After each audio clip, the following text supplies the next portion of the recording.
এখন আমি বেগুন পোড়ানোর জন্য বেগুনের শরীরে সরিষার তেল মেখে নেব।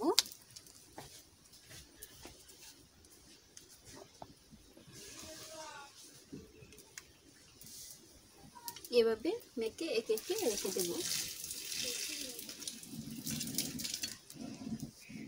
পোড়া বেগুন ভর্তা করার জন্য পোড়ানোর আগে তেল মেখে নিলে ভালো হয়, তাহলে খোসাটা সুন্দরভাবে উঠে যায়। দেখুন খুব সুন্দরভাবে তেল মেখে নিয়েছি।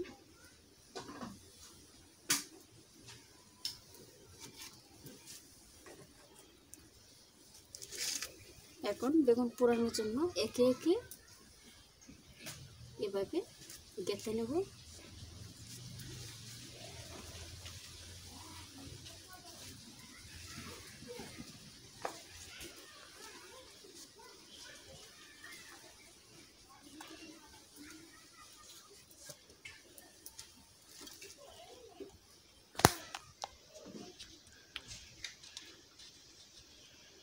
দেখুন খুব সুন্দরভাবে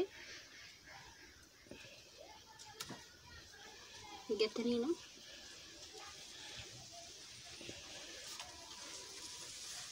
এভাবে মুখটা আটকে নিব।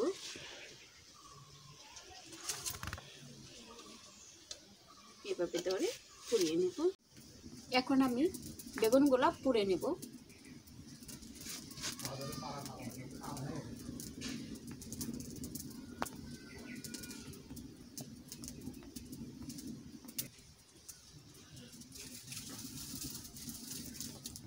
দেখুন বেগুনটা পুড়ে সুন্দর একটা কালার চলে আসছে। পোড়া বেগুনের ভর্তা মানুষ পছন্দ করে না, খুঁজে পাওয়া যাবে না। এটা সবারই একটা প্রিয় রেসিপি, আর এই প্রিয় রেসিপিটা আমি আপনাদের মাঝে তুলে ধরলাম। যদি এই পোড়া বেগুনের রেসিপিটা ভালো লাগে তাহলে লাইক, শেয়ার, কমেন্ট করে এবং সাবস্ক্রাইব করে আমার পাশেই থাকবেন।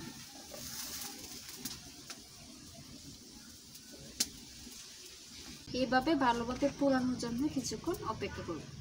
অনেকক্ষণ বেগুন পোড়ানোর পর দেখুন এরকম হয়েছে, দেখতে অনেক সুন্দর হয়েছে এবং সফট হয়েছে। দেখুন হাতের আঙুল দিয়ে দেখাচ্ছি, খুব সফট হয়েছে। দেখুন আমার বেগুন পোড়ানো শেষ, পুড়িয়ে নিলাম।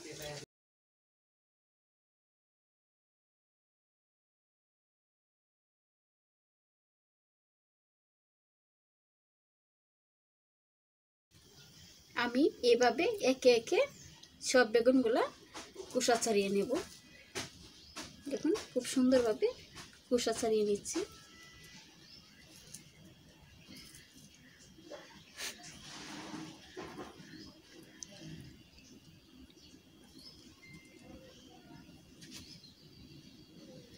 এভাবে সম্পূর্ণ বেগুনের খোসা ছাড়িয়ে নেব।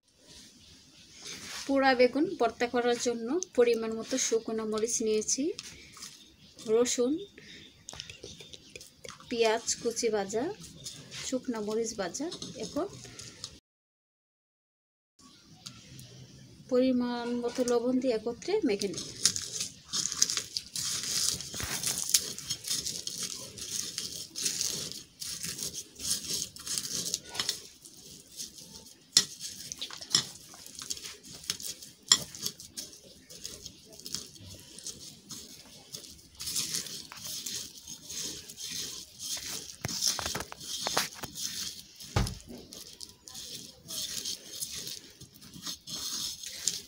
দেখুন খুব সুন্দরভাবে মেখে নিয়েছি। এখন এতে পোড়া বেগুন দিয়ে দেব।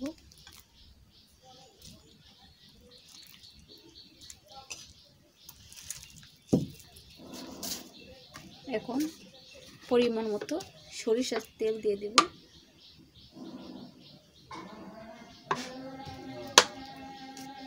এখন মেখে নেব।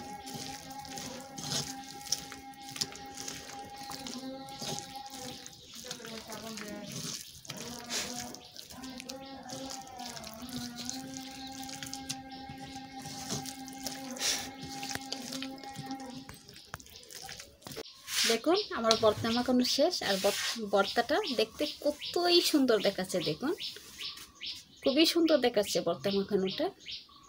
সত্যি পোড়া বেগুনের ভর্তা দেখতে অসাধারণ সুন্দর লাগে, খাইতে খুবই মজা লাগবে ইনশাল্লাহ। বিসমিল্লাহ। খুব মজা হয়েছে পোড়া বেগুনের ভর্তা।